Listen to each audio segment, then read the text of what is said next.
Denzel Curry supposed to sound like this, and Denzel Curry only yells. Denzel Curry is only aggressive. He's only this. Like, they try to put me in this box. You can't define what Denzel Curry does if you're not Denzel Curry.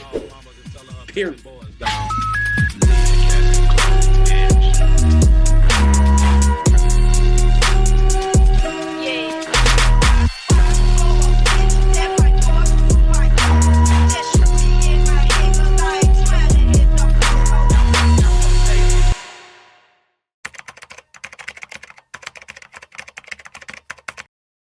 Denzel Curry, hailing from one of the craziest parts of the world, Florida, has channeled that chaotic and rebellious spirit and merged it with his craft, becoming one of the hardest rappers to ever come out of the South. From 2011 till today, he's consistently been dropping heat, being widely appreciated by both hardcore and casual rap fans alike. So let's dive into his career and explore his impact on the modern rap scene.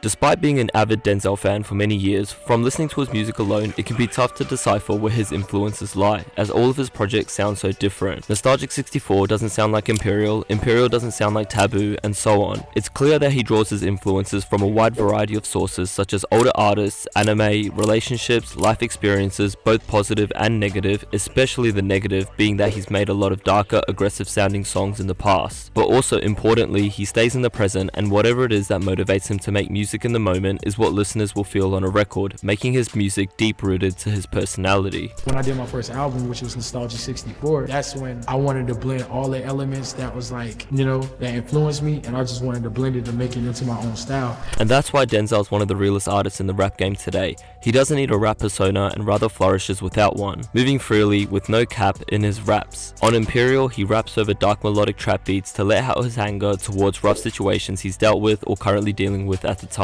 And on Zoo, he artistically portrays his love for his hometown, reminiscing on that chaotic environment in which he grew up in and which ultimately shaped his personality. It all comes down to what he's able to connect with most in the moment and then make a cohesive track based off that feeling. And staying on topic with being in touch with his feelings, you might be familiar with Denzel's Super Saiyan alter ego, which comes back to his love for anime. Goku helps people strive to be the best them, and that's what every person should take from Dragon Ball Z. And people be like, why you like that shit? It's like, it's so much truth and justice within that, and anybody could be like Goku, you feel me? Anybody is the controller of their own destiny and the controller of their body, and the way to understand the world, you gotta understand your body first, you know what I'm saying? Again, this ties into Denzel's nature to stay true to himself, as coming out as being inspired by Goku to write raps can low-key sound corny without any context. But when it comes to Denzel, it makes perfect sense, as he literally goes Super Saiyan when he's on stage, truly embodying that Goku spirit. This also ties into how limitless he is as an artist, as unlike many other modern day rappers, he's able to take inspiration from random everyday hobbies, embody them, and then turn them into motifs heard all throughout his discography. But with that being said, Denzel's still a student of the game, as heard with the heavy underground Memphis rap influence on King of the Mischievous South Volume 1 and 2, which is crazy to think that both projects are influenced by the same subgenre despite being 12 years apart. He's even shown his appreciation for the iconic Florida rap group 2 Live Crew, and their impact on making party rap songs, with Denzel even making one himself with Shake 88 off of Zoo. If it wasn't for Luke, man, none of this shit would be possible, bro. Like, G shit. If it wasn't for him and 2 Live Crew, none of this would be possible right now, bro. And I'm sure there's a plethora of other southern rappers that he's inspired by, such as Goody Mob or 3 6 Mafia, especially when it comes to those cold, dark storytelling raps. But ultimately, I still think his strongest influence simply comes back to his personal taste and whatever he's feeling in the moment. Whether it be an introspective lyrical song, something playful, experimental, etc., he's always pushing his creative boundaries. But his influences are only one piece of the puzzle, and we gotta dive deep into his music and psyche as a modern day rapper to really figure out how he's able to outshine his competition. What really separates Denzel from a lot of other rappers in the industry is with how self-aware he is. With each of his drops being carefully articulated and with how he carries himself as an artist, it really seems like Denzel's found a sense of clarity with how he creates his art early on in his career, a feature that many modern day rappers in today's day and age don't have. People like, oh, let's turn up, yeah, let's get a drink. I don't drink. Oh, let's get a smoke. So then how we gonna turn up? I'm just gonna turn up being sober, because I know that's my best way of turning up, either way it go. In my opinion, one of the most impressive things things an artist can do in hip-hop is develop a wide discography over the course of several years. Kendrick Lamar, JID, A$AP Rocky are just a few examples of artists who have achieved this feat, and in 2025 I think it's fair to place Denzel in that category as well. From 2011 up until today, he's dropped several projects with each of them being unique from one another. And that was supposed to be to separate me from that project. So every project that I've done was supposed to separate me from my last project or from what everybody was doing.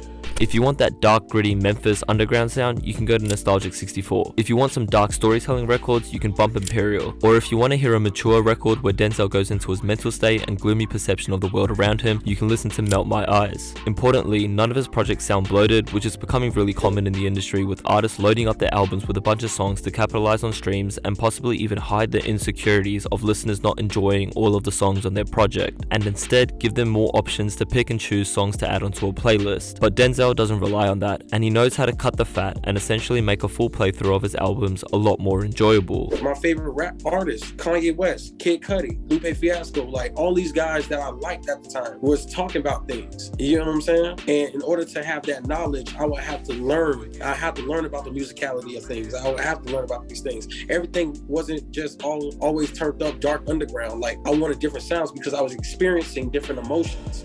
Coming back to this mindset, one of the greatest strengths about Denzel's character is his unwillingness to be boxed in. For example, once his Raider Clan days were over, he focused on pushing his craft from a solo perspective, which eventually landed him on the XXL cover. But rather than making similar music to his peers in the freshman class, he stayed in his own lane, distinguishing himself from the rest of the rappers on that class. His Rage Against the Machine cover is another clear example of this phenomenon. Now, while highlighting how Denzel stands out from the rest isn't that difficult to do, I want to dive into a less talked about subject matter, which is Denzel's current or potential influence within the rap game.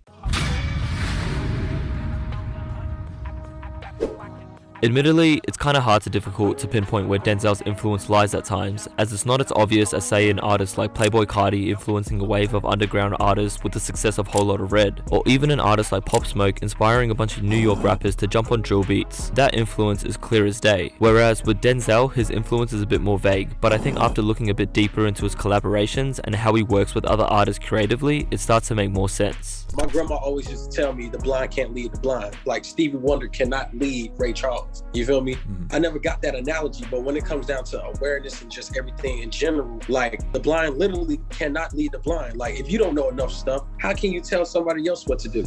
And looking more deeper into his discography, that perspective makes a lot of sense, as he's always been raw, independent, and organic throughout his music. But regardless, it seems like Denzel is most influential when he's working with other artists, directly relating back to that previous point about him making his best music when he's in the present. For example, when he was rolling with X before both of them had really blown up into the mainstream, they were able to absorb one another's energy, which ultimately benefited them both and resulted in fire collaborations and further progression of the Florida rap scene. But with that being said, X's death has also left a dark memory in Denzel's life, as it definitely took a toll on his mental health. Because that was one of the main reasons why I didn't want to stay in Florida, because I felt like the hate was coming. Yeah, it was coming. It was coming. Once you get to a certain part in your career, the hate is going to come, period. Zell's influence can also be seen throughout working with artists like JID and Joey Badass, as he's traded verses with them on previous tracks, with the artists really testing each other lyrically and trying to craft their best possible verses. Even his latest project, King of the Mischievous South 2, is full of collaborations, demonstrating Denzel's influence on modern hip-hop culture. If you were to do a collab album with someone, it would be Jid. It definitely will be Jid. I feel like if I do an album with Jid, it will only elevate me as an MC and a better songwriter too, because if you look at what he did, he has an amazing body of work. And I'm not ashamed to, you know what I'm saying, like big up who I respect in this game, you know what I'm saying? Even if I don't really fuck with somebody like that, I'm not gonna deny their talent and their music, you know? And without a doubt, Denzel will continue to inspire newer generations of artists as he continues to push himself creatively. He's even going on tour with Deftones, an alternative heavy metal band from the 90s/early 2000s, which is a spot that many modern day rappers wouldn't be able to pull off. But with Denzel being so diversely talented, it gives him the opportunity to reach all types of audiences, and with his work rate, he'll definitely go down as one of the GOAT rappers to come out of the 2010s.